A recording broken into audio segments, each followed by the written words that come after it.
ఉగ్రవాద ఘటనల నేపథ్యంలో ఈరోజు దేశ ప్రజలే కాకుండా ప్రపంచంలో ఉన్నటువంటి అన్ని దేశాల్లో ఉన్నటువంటి భారతీయులు కావచ్చు, అన్ని దేశాలకు సంబంధించినటువంటి ఆయా దేశాల అధినేతలు కావచ్చు, ఈరోజు సంఘీభావం ప్రకటిస్తూ ఉన్నారు. భారతదేశం ఏ నిర్ణయం తీసుకున్నప్పటికీ కూడా భారతదేశానికి పూర్తిగా మద్దతు ఇస్తామని అమెరికా, ఆఫ్రికా, ఆస్ట్రేలియా అంటే అన్ని దేశాలు కూడా మాట్లాడుతున్నటువంటి నేపథ్యంలో మన దేశంలో ప్రధాన ప్రతిపక్షంగా ఉన్నటువంటి కాంగ్రెస్ పార్టీ దేశ సైనికుల యొక్క ఆత్మధైర్యాన్ని దెబ్బతీసే విధంగా, ఈరోజు ప్రధానమంత్రి గారిని అవమానించే విధంగా ఈ విషయంలో మాట్లాడుతున్నారు.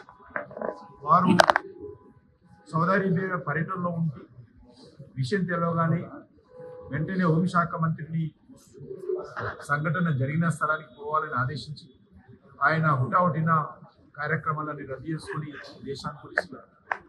ఆయన 24 గంటలు అక్కడ ఉన్నటువంటి పరిస్థితులను అంచనా వేస్తూ అందరికి కావలసినటువంటి సూచనలు సలహాలు ఇస్తూ దేశ ప్రధానమంత్రిగా దాని బాధ్యత నిర్వర్తిస్తున్న నేపథ్యంలో ప్రధాన ప్రతిపక్షంగా ఉన్నటువంటి కాంగ్రెస్ పార్టీ మరి ఈ రకంగా విమర్శించడం అనేటువంటిది సిగ్గుమాలిన చర్య అని సందర్భంగా వహిస్తున్నాను. బాధ్యతారహితమైనటువంటి చర్యలు. ఈ రకంగా కాంగ్రెస్ పార్టీ వ్యవహరించడము దురదృష్టకరం. ఈ దేశానికి కాశ్మీర్ సమస్య కావచ్చు, ఉగ్రవాద సమస్య కావచ్చు, కాంగ్రెస్ పార్టీ యొక్క 2 నాలుకల ధోరణి కారణంగా, ద్వంద్వ వైఖరి కారణంగానే గత 77 సంవత్సరాలుగా భారతదేశం అనుభవిస్తూ ఉన్నది. భారతదేశ ప్రజలు అనుభవిస్తూ ఉన్నారు. కొన్ని వేలాది మంది ఇప్పటికీ భారత సైనికులు కావచ్చు, సివిలియన్స్ కావచ్చు, పాకిస్తాన్ పుణ్యమాని ఈరోజు అనేక మందిని కోల్పోయాం. ఇంకా కాంగ్రెస్ పార్టీ దీనికి అంతటికీ కారణం. మరి ఇప్పుడిప్పుడే మేము ఆర్టికల్ 370 రద్దు చేసి కాంగ్రెస్ చేసినటువంటి పాపాలను కడిగివేస్తూ ఈరోజు శాంతిని నెలకొల్పుతున్నటువంటి ఈ నేపథ్యంలో జరిగినటువంటి ఇటీవల సంఘటన ఇప్పటికైనా రాజకీయాలు మాని భారతీయులందరం కూడా ఏకాభిప్రాయంతో ఉండాలి.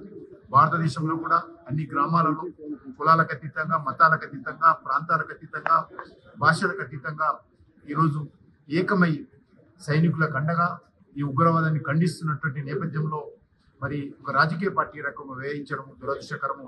ఈ రకమైనటువంటి సంఘటనలు ఖండించాలని అన్ని వర్గాల ప్రజలను కోరుతా ఉన్నాం. కాంగ్రెస్ డిమాండ్ చేస్తుంది పార్లమెంట్ సమావేశం పెట్టాలని. కాంగ్రెస్ ఇది ఎన్డీఏ రిపోర్టా లేకపోతే నేషనల్ డెమోక్రటిక్ అథారిటీ రిపోర్ట్ అనేది పక్కన పెడితే డ్యామ్ నిర్మాణంలో అవకతవకలు జరిగాయా లేదా అనేది ముఖ్యం. రిపోర్ట్ ఎవరిచ్చారని కాదు, మేడిగట్ట కూలిందా లేదా, అక్కడ అవకతవకలు జరిగాయా లేదా ఈరోజు. కాబట్టి అది ప్రధానమైనటువంటి విషయం. ఎవరు ఇచ్చారు? ఇది ఎన్డీఏ రిపోర్ట్ ఇచ్చిందా, కేంద్ర ప్రభుత్వం ఇచ్చిందా? అది ఒక చట్టబద్ధమైనటువంటి సంస్థ, పార్లమెంట్లో ఆమోదించినటువంటి సంస్థ. ఆ సంస్థ బాధ్యత దేశంలో ఉన్నటువంటి ప్రధానమైనటువంటి ఇరిగేషన్ ప్రాజెక్టుల పర్యవేక్షిస్తూ ఎప్పటికప్పుడు ఆ రాష్ట్ర ప్రభుత్వాలకు సలహాలు సూచనలు ఇచ్చేటువంటి సంస్థ. ఆ బాధ్యత అది నెరవేరుస్తా ఉన్నది. దాన్ని పక్కన పెట్టి ఇది ఎవరిచ్చారు, ఇది ఎవరెందుకు ఇచ్చారు, ఇది ఎవరి కమిటీ, ఏ పార్టీతో కుమ్ముక్కైంది అనేది ప్రధానమైనటువంటి అంశం కాదు. కాబట్టి అది బీఆర్ఎస్ టైంలో కట్టారు. అవకతవకలు జరిగిన విషయము జగబరిగిన సత్యము. మన కళ్ళ ముందు కూడా లోట్లు కనిపిస్తా ఉన్నాయి. ఈ నేపథ్యంలో కాంగ్రెస్ పార్టీ దానిపైన చర్యలు తీసుకోవాల్సింది పోయి గత సంవత్సరాలుగా కాలయాపన చేస్తూ ఈరోజు మళ్ళీ కాంగ్రెస్ పార్టీ మాట్లాడేటువంటి నైతిక కాంగ్రెస్ పార్టీకి లేదు. బీఆర్ఎస్ పార్టీ ఏదో ఎన్డీఏ రిపోర్ట్ అని చెప్పడం అనేటువంటి ఇది మంచి పద్ధతి కాదు. దీనిపైన నేను ఇప్పటికైనా కోరుతా ఉన్నాను, ఉన్నత స్థాయి దర్యాప్తు జరపాలి. దీనికి సంబంధించినటువంటి లోపాలను సరిదిద్దుకోవాలి. ఈ రకమైనటువంటి సంఘటనలు పునరావృతం కాకుండా ఇన్ని వేల కోట్లు, 1,20,000 కోట్ల వరకు కూడా దీన్ని ఖర్చు పెట్టారు. ఈ ప్రజాధనం దుర్వినియోగం కాకుండా చూడాల్సినటువంటి అవసరం ఉంది.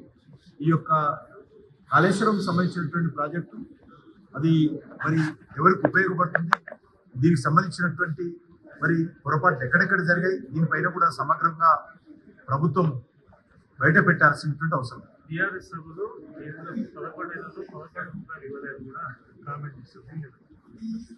అర్థం లేనటువంటి మాట్లాడకు, తలా తోకలేని మాట్లాడుతుంటే ఏం చెప్తుంది చెప్పాలి. ఈరోజు ఎన్ని ప్రాజెక్టులు వచ్చాయి, ఎన్ని పరిశ్రమలు వచ్చాయి, ఎన్ని రకాలుగా ఈరోజు మరి పవర్ ప్రాజెక్ట్స్ కావచ్చు, లేకపోతే ఫెర్టిలైజర్ పరిశ్రమ కావచ్చు, లేకపోతే వరంగల్ బొచ్చు ఫ్యాక్టరీ కావచ్చు, అనేక ఇన్స్టిట్యూషన్స్ కావచ్చు, 1,50,000 కోట్లతో జాతీయ రహదారులు కావచ్చు, అనేక రకాల ప్రాజెక్టులు వస్తే ఒక ముఖ్యమంత్రిగా ఉన్నటువంటి వ్యక్తి ఇన్ని రోజులు ఫామ్ హౌస్లో పండుకొని కేంద్రము ప్రధానమంత్రి గారు స్వయంగా హైదరాబాద్కు వచ్చి తెలంగాణకు వచ్చి అనేక ప్రాజెక్టులు ప్రారంభిస్తే ఏ ప్రారంభోత్సవాన్ని కూడా రాకుండా ఆయన మరి ఆ రోజు ప్రధానమంత్రి కార్యక్రమాలను బహిష్కరించి ఈ తెలంగాణ అభివృద్ధిని మరి కనీసం భాగస్వాములు కాకుండా ఈరోజు 11 రూపాయలు ఇచ్చిన ఒక ముఖ్యమంత్రి స్థాయి వ్యక్తి మరి మాట్లాడడం దురదృష్టకరం. గత సంవత్సరాలుగా ఒక ప్రధాన ప్రతిపక్ష నాయకుడిగా ఉంటుంది శాసనసభకు రాకుండా ప్రజలకు సంబంధించిన సమస్యల మీద చర్చించకుండా పర్యటించకుండా ఈరోజు వరంగల్కు ఒకసారి వచ్చి విమర్శించడం ఏతున్నారో ఇది ఏమాత్రం బాధ్యం కాదు. ఆయన మాట్లాడాల్సింది ఈరోజు ఆయన గతంలో ఫెర్టిలైజర్ పరిశ్రమ ప్రారంభోత్సవాన్ని కానీ, అనేక జాతీయ రహదారుల ప్రారంభోత్సవం కానీ, రైల్వే ప్రాజెక్టుల ప్రారంభోత్సవం కానీ, రైల్వే ప్రాజెక్టులకు సంబంధించిన శంకుస్థాపనలు కానీ రానందుకు ఆయన ఈరోజు తెలంగాణ ప్రజలను క్షమించాలని కోరుకోవాల్సినటువంటి బాధ్యత కేసీఆర్ పైన ఉంది.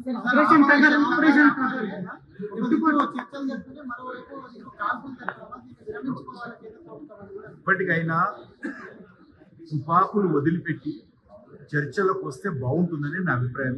చేతిలో తుపాకులు పట్టుకుని శాంతి చర్చలు అనేది అర్థం లేనటువంటి ప్రశ్న.